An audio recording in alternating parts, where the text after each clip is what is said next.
سامعین و اوقات، معزز حاضرین، مقابل احترام سامعین، السلام علیکم ورحمۃ اللہ وبرکاتہ۔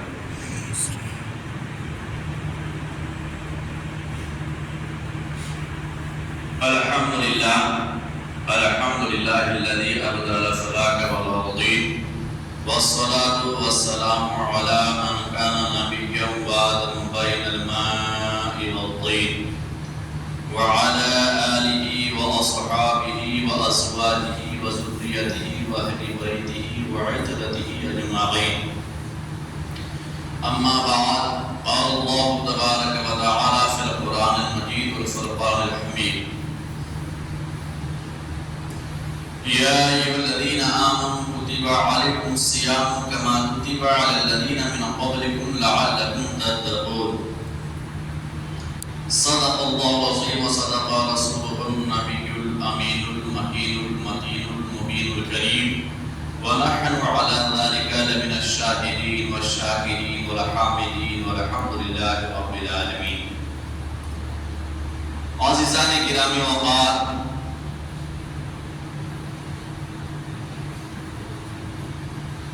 رسول کائنات کے پروانوں، غوث و خواجہ اور رضا کے چاہنے والوں، آئیے کچھ سننے اور سنانے سے قبل حسب معمول ساری کائنات کے پھول اللہ کے رسول حضور امام الانبیاء شفیع محشر کی بارگاہ ناز میں درود و سلام کی ڈالی نچھاور کریں، پڑھیں بآواز بلند: اللہم صلی علی سیدنا شفیعنا حبیبنا مولانا محمد بارک وسلم صلی علیہ الصلوۃ والسلام علیک یا رسول اللہ. کی محمد سے وفات ہونے تو ہم تیرے ہیں، کی محمد سے وفات ہونے تو ہم تیرے ہیں. یہ جہاں چیز کیا، یہ جہاں چیز کیا، لوح و قلم تیرے ہیں. اور محمد کی محبت دین حق کی شرط اول ہے. محمد کی محبت دین حق کی شرط اول ہے. گر وہ اسی میں خامی تو سب کچھ نہ مکمل ہے. عشق رسول اگر قلب میں ہے تو انسان کو صلاح الدین ایوبی بنا دیتا ہے. آقا کی پیار اور محبت اگر دل میں رچی ہو بسی ہو تو انسان کو خالد بن ولید بنا دیتا ہے. انسان کے دل میں محبت رسول ہو تو انسان کو حضرت علی جیسا بہادر بنا دیتا ہے. اور اگر دل محبت رسول سے خالی ہو تو انسان بزدل بن جاتا ہے. سبق لیجئے فلسطین سے، وہاں کا بچہ آج اسلام کا غازی ہے، اسلام کا مجاہد ہے. 7-8 سال کے بچے بھی یہ کہتے ہوئے نظر آتے ہیں: جان دے دیں گے، خدا کا کرنا دیں گے. ہمارے لیے ہر دن روزہ ہے، ہم ہر دن روزہ رکھتے ہیں. معصوم بچے یہ باتیں کرتے ہیں تو آخر سوچیں کہ ان بچوں کی دلوں میں محبت رسول کیسا ہوگا، کس قدر اچھا ہوگا. میرے عزیز، آپ کو معلوم ہوگا حضرت عباس رضی اللہ تعالیٰ عنہ میرے آقا کے بارگاہ میں حاضر ہوئی. اس لیے کہا کرتا ہوں کہ جمعہ کے بعد بغیر سلام پڑھے آپ کا قدم مسجد کے باہر نکلنا نہیں چاہیے. جتنی انسان رسول کی الفت سے دور ہوتا گیا، انسان کے دلوں میں، قلب اور ذہن و فکر میں بزدلی گھر بناتا گیا. انسان بزدل بن جاتا ہے. جب بزدل بن جائے گا تو اپنے دین کا پاسبانی کیسے کرے گا، وہ دین کو بچا کیسے سکتا ہے.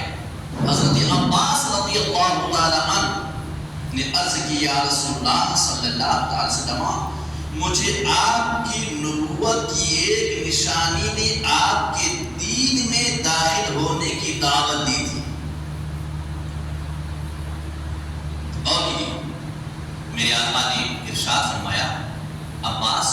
سی نشانی ہے؟ کون سی نشانی ہے؟ جس نشانی کو تم نے دیکھا اور دین نبی میں داخل ہونے کی تم کو خود بخود دعوت دے دیا، وہ نشانی کون سی ہے؟ نبی کا پروانہ،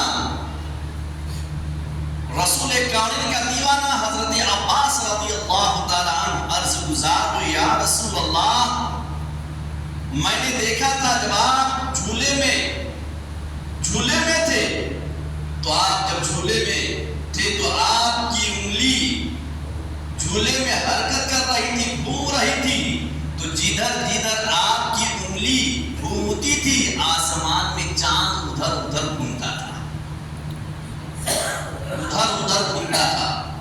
جس طرف آپ اشارہ فرماتے تھے چاند ادھر جھک جاتا تھا۔ آقا نے ارشاد فرمایا، میرے نبی نے ارشاد فرمایا، عباس چاند مجھ سے باتیں کرتا تھا اور میں چاند سے باتیں کرتا تھا، جب میں روتا تھا تو وہ مجھے میرے دل کو بہلاتا تھا، اور اے عباس سن، یہی چاند جب عرش کے نیچے سجدہ کرتا تھا تو اس کی تسبیح کو تیرا نبی محمد عربی سنا کرتے تھے۔ نبی کی طاقت کو دیکھو، جبھی تو پیکر عشق و وفا عاشق محبوبے کی بریا الشاہ امام احمد رضا خان علی رحمت و رضوان کی نظر اس حدیث پر پڑتی ہے تو عشق رسول کے سمندر میں غوطہ زن ہو کر یوں عرض کرتے ہیں کہ چاند جھک جاتا جدھر انگلی اٹھاتے مہد میں، چاند جھک جاتا جدھر انگلی اٹھاتے مہد میں، کیا ہی چلتا تھا اشاروں پر کھلونا نور کا، کیا ہی چلتا تھا اشاروں پر کھلونا نور کا، اور تو ہے عین نور تیرا سب گھرانہ نور کا، تو ہے عین نور تیرا سب گھرانہ نور کا۔ عزیزان ملت اسلامیہ، وہ ہے میرے آقا، اس لیے کہا کرتا ہوں نبی سے محبت پیدا کرو، نبی سے عقیدت پیدا کرو، رسول کامل پر صلاۃ و سلام پڑھا کرو، چونکہ میرے نبی نے ارشاد فرمایا، صحیح مسلم شریف کی حدیث پاک ہے، آقا نے ارشاد فرمایا کہ اے میرے دیوانوں، تمہاری دعائیں اس وقت تک بارگاہ خداوندی میں پہنچ نہیں سکتی جب تک کہ تم اپنے نبی پر درود نہ پڑھو، درود نہ پڑھو۔ دعائیں آسمان و زمین کے مابین معلق رہتی ہیں، تو اپنے دل میں محبت رسول پیدا کرو، دل کو صاف کرو، قلب و جگر کو صاف کرو، فتوروں سے صاف کرو، اور دل کو صاف کر کے اپنے دل میں نبی کونین کی محبت کا چراغ روشن کرو، اسی میں کامیابی ہے۔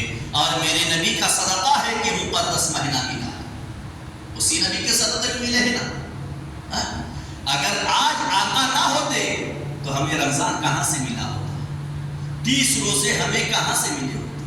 یہ نبی کامل کا صدقہ ہے، رسول کامل صلی اللہ علیہ وسلم کا صدقہ ہے کہ رب تبارک تعالیٰ نے اپنے حبیب کے صدقے میں امت حبیب کو رمضان جیسے مقدس اور بابرکت مہینہ عطا فرمایا، اور اس قدر مقدس مہینہ عطا فرمایا جس کے تعلق سے آقا کامل نے ارشاد فرمایا، میرے عزیزو دلوں کو صاف کرو، اللہ تعالیٰ نے موقع دیا ہے، عبادت میں کثرت کرو، توبہ کثرت سے کیا کرو، رب کے بارگاہ میں کثرت سے توبہ کیا کرو، اپنے گناہوں سے توبہ کرو اور توبہ نصوحہ کرو کہ آئندہ ہم اس غلطی کو نہیں کریں گے، آئندہ ہم سے کوئی گناہ سرزد نہ ہوگا، ہم گناہ کبیرہ کبھی نہیں کریں گے، گناہ صغیرہ سے بچتے رہیں گے، اور اللہ کی بارگاہ میں ہاتھ اٹھا کر اپنے لیے اور تمام امت محمدیہ کے حق میں بھلائی کی دعا کیا، کثرت سے تسبیح و تحلیل بیان کی اور روزہ کو نہ چھوڑا کیجیے۔ اللہ نے اگر طاقت دیا ہے روزہ کو نہ چھوڑو، کیا آپ نے آقا کی زبان سے نہ سنا؟ میرے آقا نے ارشاد فرمایا، جب انسان جان بوجھ کر ایک روزہ چھوڑ دے گا تو اس کو قیامت کے میدان میں 900 سال تک جہنم کی آگ میں جلایا جائے گا۔ کتنے؟ 900 برس جہنم کی آگ میں جلے گا ایک روزہ چھوڑنے کی وجہ سے۔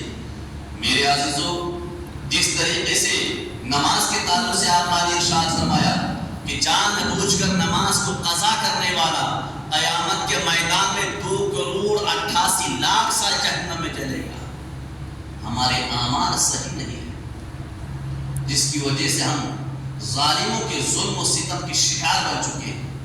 میرے عزیزوں، اپنے اعمال کو سدھارو، دل کو صاف کرو، نبی کونین کی پیاری سنتوں پر عمل کرنے کی کوشش کیا کرو. میرے آقا فرماتے ہیں کہ اس مقدس مہینے میں جس کے روزے اللہ تبارک و تعالیٰ نے فرض قرار دیا، آقا ارشاد فرماتے ہیں من تقرب فیہ بخصلۃ من الخیر کان کمن ادی فریضۃ فیما سواہ. حدیث پاک حضرت سلمان رضی اللہ تعالیٰ عنہ حدیث کے راوی ہے. میرے آقا اپنے صحابہ کا جمع غفیر سجائے اور آقا نے اس جمع غفیر میں، اس مجلس میں رمضان شریف کے اعمال کی برکت آقا نے پیش فرمایا اور ارشاد فرمایا من تقرب فیہ بخصلۃ من الخیر کانا کمن ادی فریضۃ فیما سواہ. آج دیکھا جائے نوجوان نماز تراویح سے دور ہے، پنجگن نماز سے بھی دور ہوتے ہوئے نظر آ رہے ہیں. اس مقدس مہینے میں اگر خدا کے گھر میں حاضر نہ آئے تو یہ سوچو کہ آپ کا دل کس قدر گندا ہو چکا ہے، کاربن کس قدر پڑ چکا ہے. آپ پھر اپنے دین کی حفاظت کہاں سے تلاش کر رہے ہیں کہ رب تبارک و تعالیٰ ہماری حفاظت فرمائے گا ظالموں کے ظلم و ستم سے. آپ نے دنیا کو ترجیح دے دیا. کیا مرنا نہیں ہے؟ قبر میں نہیں جانا ہے؟ کیا آپ نے قبر کے منظر کو یاد کیا؟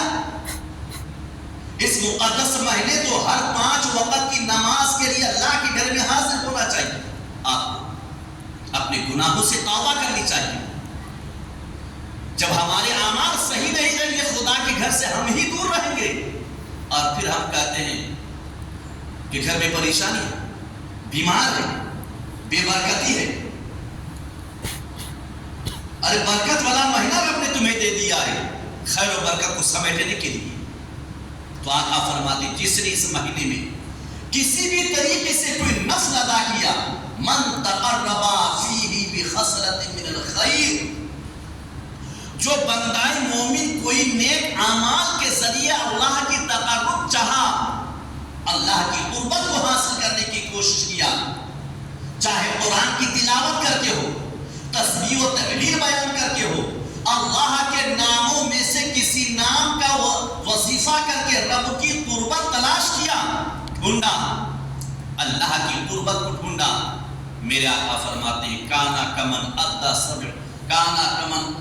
ادی فریضۃ فیما سواہ، گویا کہ رمضان کے علاوہ اس نے ایک فرض کو ادا کیا. قرآن کی تلاوت کیا، نفل عبادت ہے. حدیث کی تلاوت مطالعہ کیا، نفل عبادت ہے. تسبیح و تحلیل بیان کیا، یا کوئی نفل نماز پڑھتا رہا. تو رمضان کے مہینے میں ایک نفل کو ادا کرنا دیگر مہینوں میں فرض ادا کرنے کے برابر ثواب ہے. فرض ادا کرنے کے برابر ثواب. جب اس قدر ثواب اللہ نے دے رکھا ہے، میرے عزیزوں بتاؤ پھر آپ مسجد سے غائب کیوں غائب ہو؟ 5 وقت اس خدا کے گھر کو بھر جانا چاہیے. جب ہمارے اعمال صحیح نہیں رہے اور پھر ہم رب کی رحمت کی امید لگائے بیٹھے، پھر ظالم ظلم نہیں کھائے گا تو کیا کرے گا؟ میرے عزیزوں، اور آقا فرماتے ہیں ومن ادى فریضۃ فیہ کان کمن ادى 70 فریضۃ فیما سواہ. اور جس نے رمضان شریف کی اس مقدس مہینے میں ایک فرض ادا کیا تو گویا کہ دیگر مہینوں میں 70 فرض ادا کیا. 70 فرض ادا کیا. کیا ہم نے سوچا کہ دیگر مہینوں میں 70 رکعت فرض ادا کرنا، رمضان میں 1 رکعت فرض ادا کرنے پر ثواب اللہ تبارک و تعالیٰ عطا فرماتا ہے۔ تو اسی سے آپ سوچیں یہ مقدس مہینہ کس قدر بابرکت مہینہ ہے، یہ مقدس مہینہ کس قدر اللہ تبارک و تعالیٰ نے اپنے بندوں کے لیے رحمت بنا دیا۔ تو کس قدر ہمیں فرائض کی ہمیں پابندی کرنی چاہیے، اللہ تبارک و تعالیٰ کو کثرت سے سجدہ کرنا چاہیے، اللہ کے بارگاہ میں جھک جاؤ، اس گناہ آلود ہاتھ کو اللہ کے بارگاہ میں اٹھاؤ اور فرض ادا کر کے، نفل ادا کر کے، قرآن کی تلاوت کر کے، ذکر و اذکار کر کے رب کے بارگاہ میں ہاتھ اٹھا کر توبہ کرو۔ سب سے پہلے اپنے گناہوں سے توبہ کرو، دلوں کو صاف کرو، اور ہر ایک کے حق میں بھلائی کی دعا مانگو۔ میرے آقا فرماتے وَهُوَ شَهْرُ الصَّبْرِ، اے میرے بندو یہ صبر کا مہینہ ہے، رمضان شریف کا مہینہ صبر کا مہینہ ہے۔ صبر کیسے صبر کرتا ہے کہ سامنے پانی ہے، روزہ رکھا ہے لیکن پی نہیں سکتا، بندہ صبر کر رہا ہے، شدت کی پیاس لگی ہوئی ہے، پیاس کی شدت ایک بندہ مومن روزے دار کو تڑپا رہی ہے، لیکن اس نے اپنے پیاس کو قربان کیا رب کی رضا کے لیے، اللہ کی رضا کے لیے پانی کو ہاتھ نہیں لگایا۔ بھوک شدت کی لگی ہے لیکن روزہ ہے، کھانا سامنے حاضر ہے، کھا نہیں سکتا ہے، اس نے بھوک کو قربان کیا اللہ کی رضا کے لیے، رب کی رضا حاصل کرنے کے لیے، اللہ کی خوشنودی حاصل کرنے کے لیے۔ خوف خدا میں اس نے کھانا کو چھوڑا، صبر کیا، خوف خدا میں اس نے پانی کو چھوڑا، صبر کیا، خوف خدا میں اس نے کسی کو گالی نہیں دیا، کسی ظالم نے اس پر ظلم کیا، اس پر صبر کیا، اس نے صبر کر کے بتا دیا اللہ تبارک تعالیٰ کا خوف میرے دل میں ہے، اور میرے دل میں خوف خدا ہے، میں روزے دار ہوں، اور اپنی زبان سے بری بات کو نہیں نکالا، اس نے صبر کیا۔ چونکہ امام الانبیاء شفیع المحشر نے ارشاد فرما دیا کہ من لم يدع قول الزور والعمل به فليس لله حاجة ان يدع طعامه وشرابه۔ امام الانبیاء نے ارشاد فرما دیا حالت روزہ میں جس نے گالی دینا اور کسی فحش کلامی کرنا نہیں چھوڑا، بری باتوں کو بولنا نہیں چھوڑا، اور حالت روزہ میں برائیوں سے پرہیز نہیں کیا، میرے آقا فرماتے ہیں کہ اس نے اللہ کو کوئی اس کی پرواہ نہیں ہے کہ وہ روزے دار ہے، وہ روزہ نہیں کھاتا پیتا ہے، گویا کہ کھا رہا ہے، وہ بھوک سے نہیں ہے، بھوکا ہے اناج کو چھوڑ کر، لیکن اس نے گالی دے کے اپنے پیٹ کو جہنم کی آگ سے بھر لیا۔ بھوکا ہے، پیاسا ہے پانی کو چھوڑ کر، لیکن بری حرکت کر کے، برائی کو بجا لا کر اس نے اپنے روزہ کو تباہ کر دیا، اپنے پیٹ کو جہنم کی آگ سے بھر لیا، پیاس کو بجھا دیا، گناہوں کی وجہ سے اپنے پیاس کو بجھا دیا۔ تو امام الانبیاء نے ارشاد فرمایا کہ حالت روزہ میں اگر بری حرکتوں سے باز نہیں آیا، برائیوں سے باز نہیں آیا، گالی دیتا رہا، فحش کلامی کرتا رہا، تو امام الانبیاء نے بشارت دیا وہ روزہ دار نہیں ہے، وہ کھاتا پیتا ہے۔ صرف بھوک کھانا کو چھوڑنے کا نام روزہ نہیں ہے، پانی پینا چھوڑ دینے کا نام روزہ نہیں ہے، سر سے لے کر پیر تک ایک آزاد روزہ دار ہے۔ اپنی زبان پر کنٹرول کرنا ہوگا، اپنی نظر پر کنٹرول کرنا پڑے گا، اپنے ہاتھ پر کنٹرول کرنا پڑے گا، ہر طرح سے کنٹرول کرنا پڑے گا، اس کا نام ہے روزہ۔ اور وہی روزہ بارگاہ الہی میں قیامت کے میدان میں روزے دار کو بخشش کرا کے جنت الفردوس میں داخل کرائے گا۔ میرے عزیزو، امام الانبیاء نے ارشاد فرمایا وَهُوَ شَهْرُ الصَّبْرِ، یہ صبر کا مہینہ ہے، اور صبر کا ثواب کیا ہے؟ صبر کیا ہے؟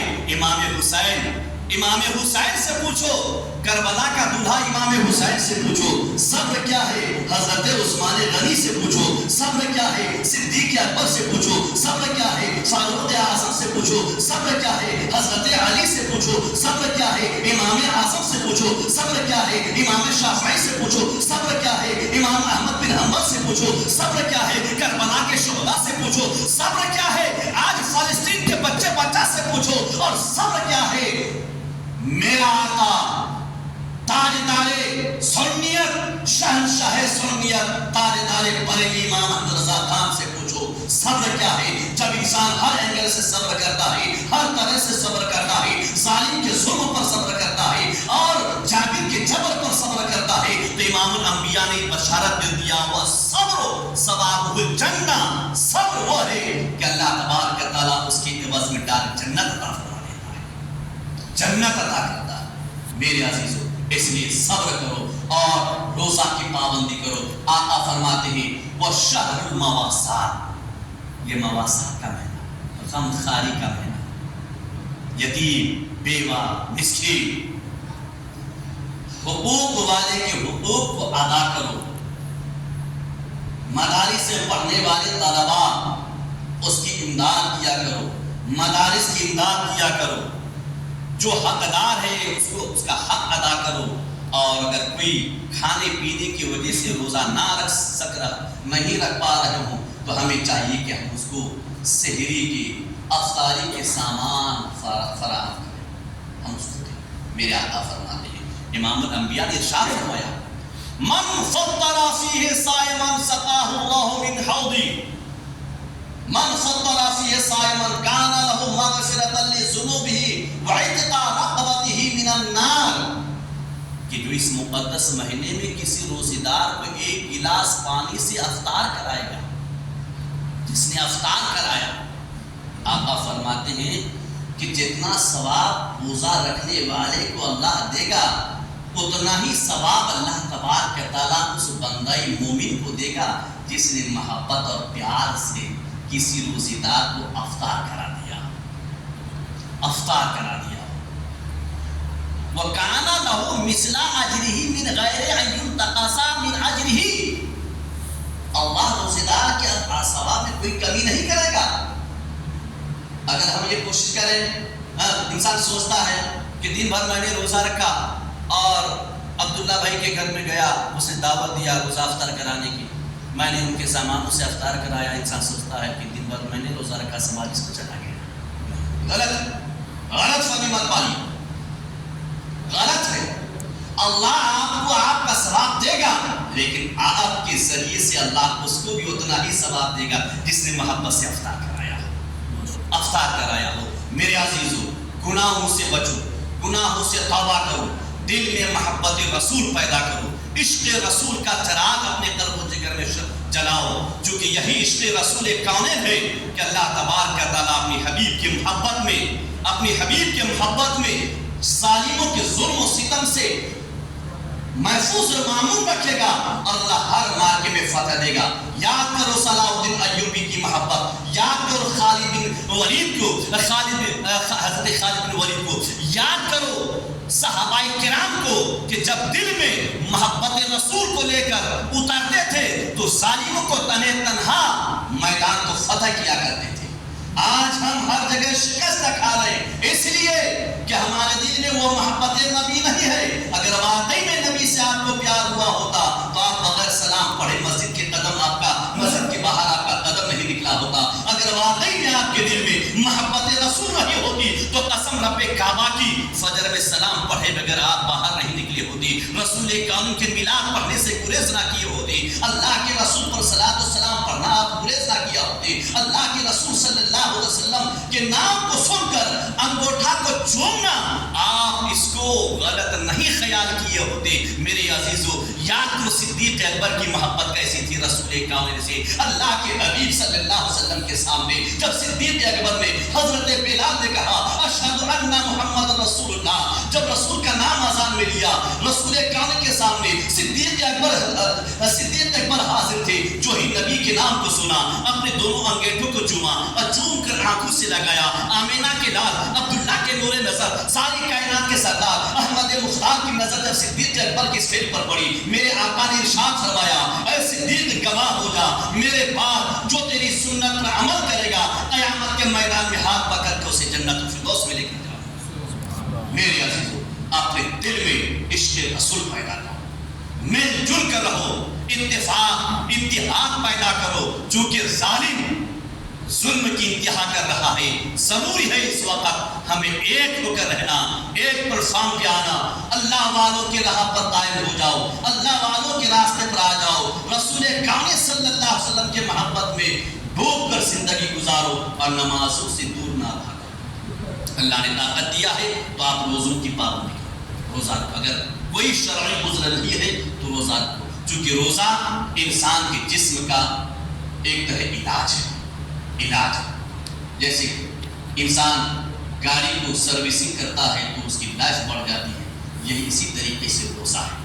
روزہ انسان کے شریر میں ظاہری طاقت بھی پیدا کرتی ہے اور باطنی طاقت بھی پیدا کرتی ہے. اللہ تبارک تعالیٰ ہم سب کو اپنی حبیب کی سنت پر عمل کرنے کی توفیق عطا فرمائے اور نمازوں کی پابندی کرنے کی توفیق عطا فرمائے. اس مقدس مہینے کی ادب و احترام کرنے کی توفیق عطا فرمائے. اللہ کا گھر ہے جمعہ کا اور رمضان کا مہینہ ہے، جمعہ کا دن ہے. اللہ کے گھر میں زیادہ سے زیادہ ہوگی، زیادہ سے زیادہ اپنے مرحومین کے نام، اپنے نام، خاندان میں کوئی مرحومین ہے ان کے نام اللہ کے گھر میں زیادہ سے زیادہ تعاون کریں گے. 1 روپیہ دیں گے، اللہ 70 روپے کے ساتھ جو حضرات سنت